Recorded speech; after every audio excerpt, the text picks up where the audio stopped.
की डोंगरगढ़ के चंद्रप्रभु भगवान की, मूक माटी रचयिता आत्मा में श्री गुरुदेव की, पूज्य निरापक मुनि श्री समय सागर जी, योग सागर जी, नियम सागर जी, सुधा सागर जी, समता सागर जी, अभय सागर जी, संभव सागर जी व वीर सागर जी महाराज की, मुनि श्री प्रमाण सागर जी से लेकर के अंतिम मुनिराज श्री उत्कृष्ट सागर महाराज की।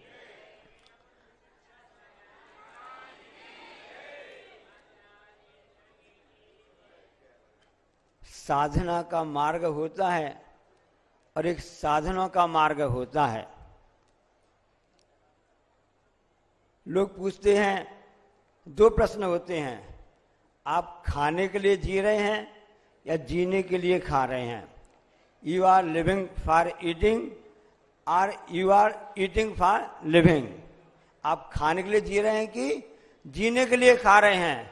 दो प्रश्न होते हैं। तो तीसरा प्रश्न एक और खड़ा होता है वर्तमान की आदापी में कि महाराज जी ऐसा समय आ गया है, इतनी अधिक व्यस्तता है कि ना खा पा रहे हैं और ना जी पा रहे हैं। आचार्य महाराज जी ने हम सबसे के लिए वो सब सूत्र दिए कि कैसे जीना है, कैसे खाना है, क्योंकि कैसे भोजन करना है, ये शिक्षा कैसे मिलती है। इसलिए शिक्षा के क्षेत्र में आचार्य जी ने बहुत अधिक कार्य किए हैं। इसलिए साधनों को महत्व नहीं दिया।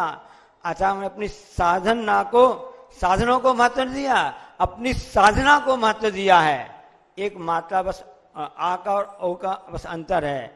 इसलिए हमको साधना में जीना है, साधनों में नहीं जीना है। ऐसा उपदेश हम सबको आचार्य महाराज जी दे करके यहाँ पर गए हुए हैं। कल सब जब उस समय बात चल रही थी, सब कह रहे थे कि आचार्य महाराज जी का इस भाव के बाद में कहाँ जाना हुआ, नियम से स्वर्ग जाते हैं। अपने अपने अनुमान भक्ति हिसाब से सभी लोग कह रहे थे कि लोकांतक देव बने होंगे, क्योंकि लोकांत देव एक भावतारी होते हैं। और जो यहाँ पर साधना करते हैं, मुनि धर्म पालन करते हैं, हमेशा 12 भावों का पाठ करते रहते हैं, उन्हीं के लिए पद प्राप्त होता है। अभी 20 दिसंबर की बात है, तिलदा नेवरा से जब आचार्य महाराज जी का सत्संग का साथ में हम भी थे, पूज्य चंद्रप्रभु सागर महाराज जी और निरामय सागर महाराज जी थे, और बिहार रायपुर की ओर हो रहा था। स्वास्थ्य की प्रतिकूलता थी तो आचार्य महाराज जी के डोली में लेकर के आ रहे थे। 20 दिसंबर की बात बता रहा हूँ आपके लिए, सन 2023 की बात बता रहा हूँ। डोली में लेकर के आ रहे थे और सभी लोग जो डोली में रखने वाले थे, मजबूत कंधे वाले, पर्याप्त ऊंचाई वाले होते हैं, उस हिसाब से थे।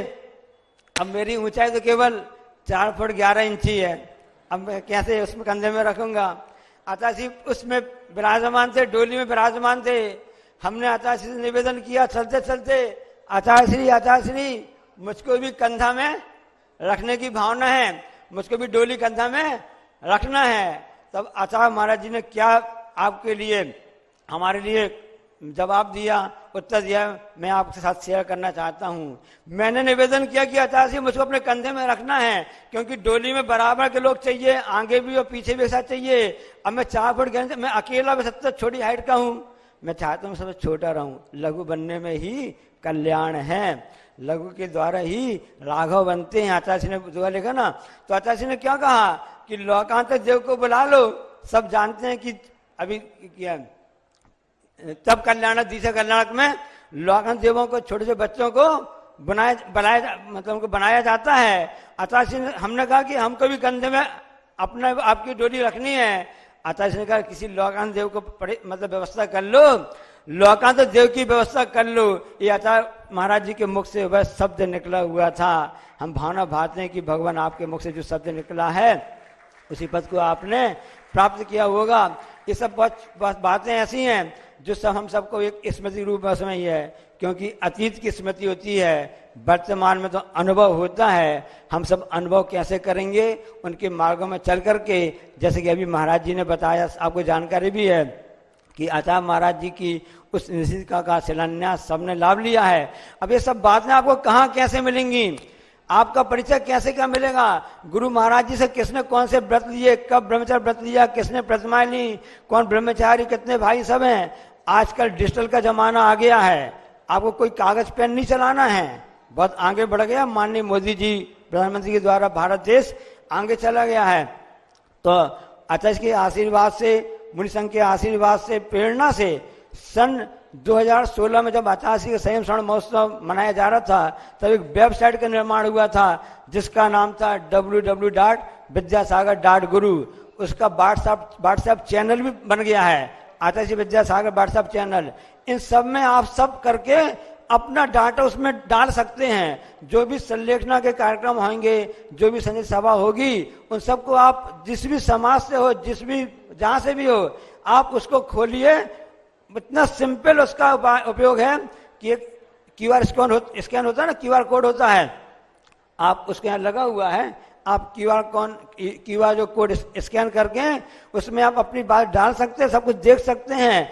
80,000 पेज हैं। आचार्य महाराज जी ने जितना भी उसमें साहित्य लिखा है, हाइकू लिखे हैं, मूक माटी लिखी है, जितने प्रवचन 55 साल के प्रवचन हैं, और जितने भी मुनि संघ का, आर्य संघ का पूरा परिचय आदि सब कुछ है, उसमें सब हुआ है। उस सब आपको देख करके उसमें अपना परिचय सब कुछ डालना है। आपको क्या अनुभव हुआ, आपने कैसे बदली, आपके कौन से संस्मरण थे, किस प्रकार से आचार्य से प्रेरणा, आपने कैसे आगे बढ़े, आप अपना नाम पता सब कुछ डाल करके उसमें सब कुछ उसमें फेड कर सकते, उसमें आप डाल सकते हैं। इस तरह से हम हमेशा के लिए आचार्य को अपने मन में, दिल में याद कर सकते हैं। बोलिए अहिंसा परमो धर्म की, जावाणी के ज्ञानते सूझे लोकालोक, सुवाणी मस्तक सदा दे। हे जनवाणी भारती तुम जपो जन जन, जो तेरो शरणा गए सो पावे कायो सर। हेलो, आप सभी के लिए सूचना, पूरे भारतवर्ष में दोपहर 1 बजे से वीर्यांजलि सभा प्रारंभ होगी, चंद्रप्रभु भगवान के दरबार में होगी। वीर्यांजलि सभा के संचालन के लिए मैं भारत के मशहूर कवि श्री चंद्रसेन भाई साहब से निवेदन करता हूं कि संचालन समिति में आप प्रमुख रूप से रहें। तालियां बजाकर एक बार अनुमोदना कर दें। और बड़े बाबा के दरबार से पधारे आप सभी श्रेष्ठीजनों के साथ नवीन निराला जी भाई साहब, आप भी संचालन समिति में रहेंगे और आपके साथ आपका छोटा भाई चंद्रकांत रहेगा। तीनों मिलकर भारतवर्ष की आज की वीर्यांजलि सभा को संबोधित करते हुए संचालन का सौभाग्य लेंगे। आचार्य भगवान के सत्संग